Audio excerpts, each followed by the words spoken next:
So guys, today I'm gonna prepare ipakbet. Itong mga gulay na to is gagawin kong pakbet. So since ako lang mag-isa, kaya hindi masyadong marami. Actually, marami na nato kaya ako lang mag-isa. Sorry for that. Nawash ko na itong mga gulay na to. So now, I think I'm gonna cut it pa na smaller. Parang ang malaki ng mga talong. So today is actually the birthday of Tatay Digo, our former president, Rodrigo Roa Duterte. So, ito yung preparation ko sa kanya.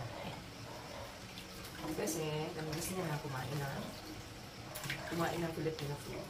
But of course, hindi niya makakain ito kasi nasa Netherlands siya, right? So, ako na nakakain yung behalf sa kanila. So, wala akong makontent ngayon. Kaya ito yung makontent. Thank you, Tay. Thank you, Tay, for giving me an idea.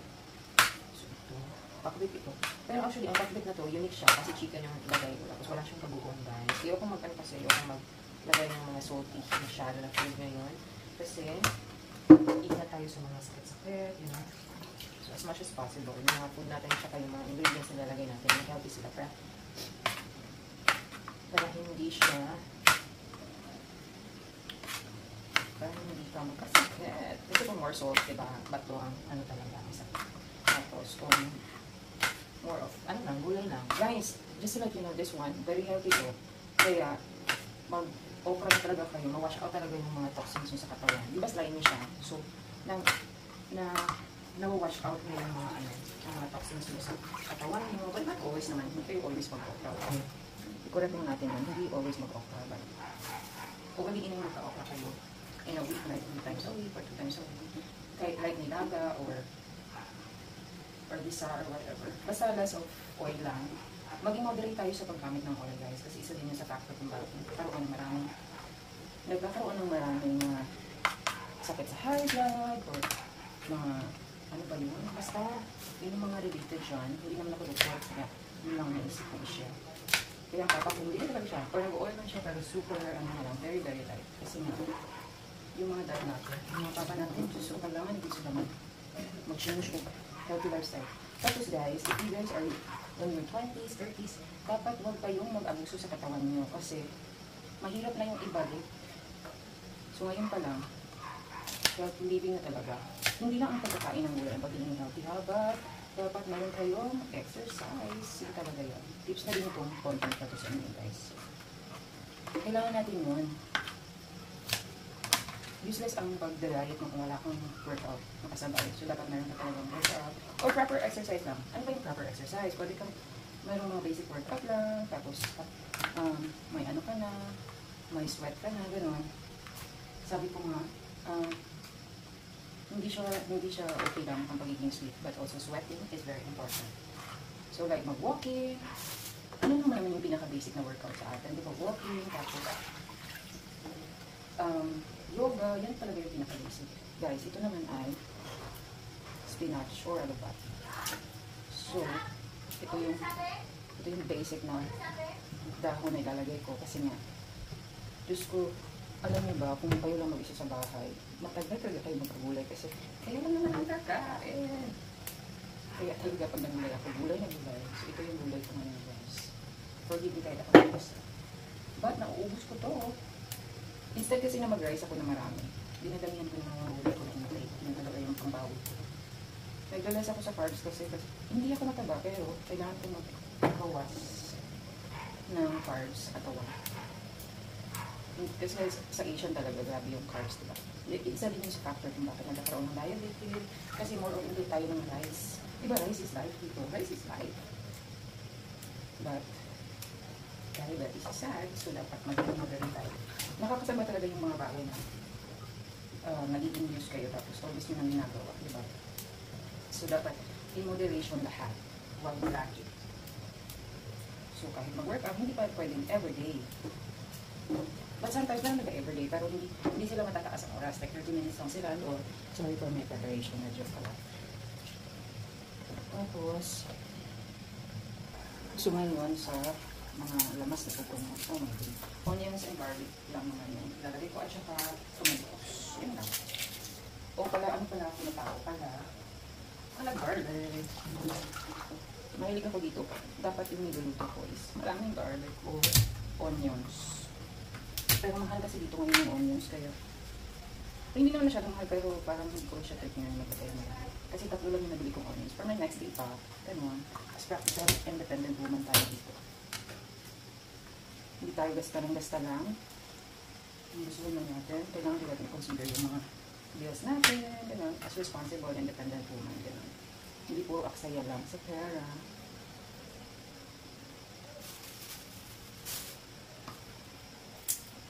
So, mag-watch lang kayo dito sa aking video na to kasi dito na talaga.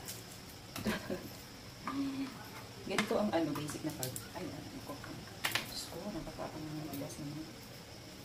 There are many ways na kung paano siya i-peel no yung garlic. Pero, yung way na nakagawian ko is ito, yung i-press siya muna. Para lumabas talaga yung ingredients na, yung amoy niya. Kasi yan yung tinuro ng mama ko. Ganyan dapat. Kahit ano klaseng luto, kahit dapat ano talaga siya. Tapos yung garlic naman. On the side kasi nagluto ako ng manok for my para sa ano ko dito. Hindi ko alam kung ang Tagalog ng pangsubak. Pangsubak, pang main ano. Instead of pork, chicken yung nilagay ko kasi parang alok na pork na yun. Pork na ba ako? Parang hindi ka naka-pork. Pero wala lang. Ayaw ko lang mag-pork. Ito na lang. Oh yeah. Ano pala, discuss ko pala sa inyo. Ang nagasa ko dito sa lahat ng binili ko is, almost 200. Almost 200. Grabe no, ang mahal lang yun.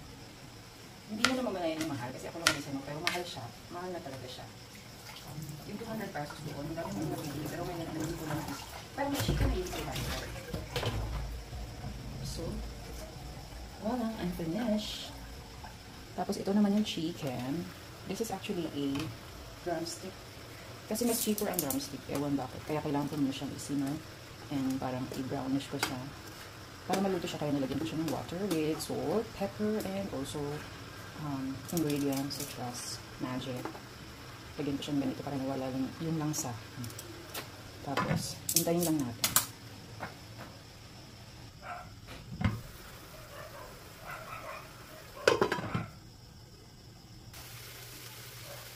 Lagyan ko na siya ng oil para ma-fried na siya.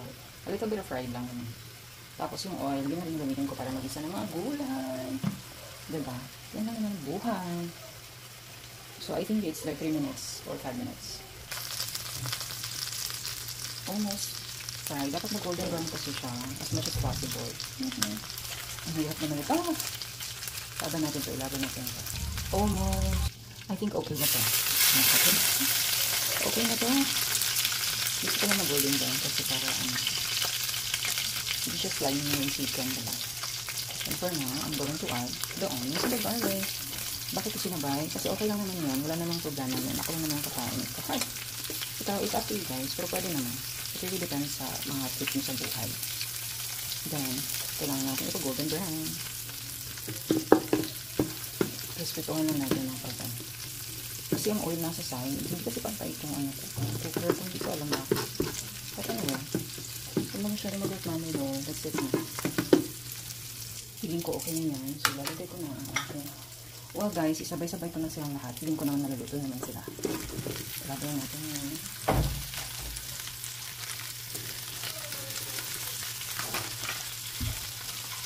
So, lagay ko naman yung kamatis. Basta kung ano yung feeling na kung kailangan mo isabay-sabay or what, pwede na yun. Okay na yun. Yun na yun. Diba? Ang ganda. Wait, super ganda.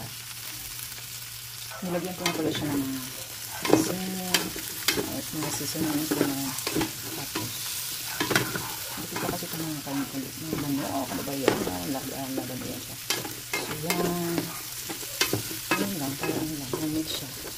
So, yan. Ganda malaki na kadikit pa. Sa kaldera na ito. Yes, ganyan lang po. Diba ang ganda? Tapos, after that is, yan naman natin. Simmer muna natin.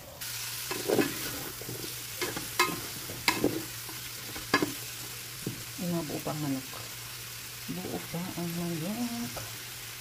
Sige, gayot natin dito.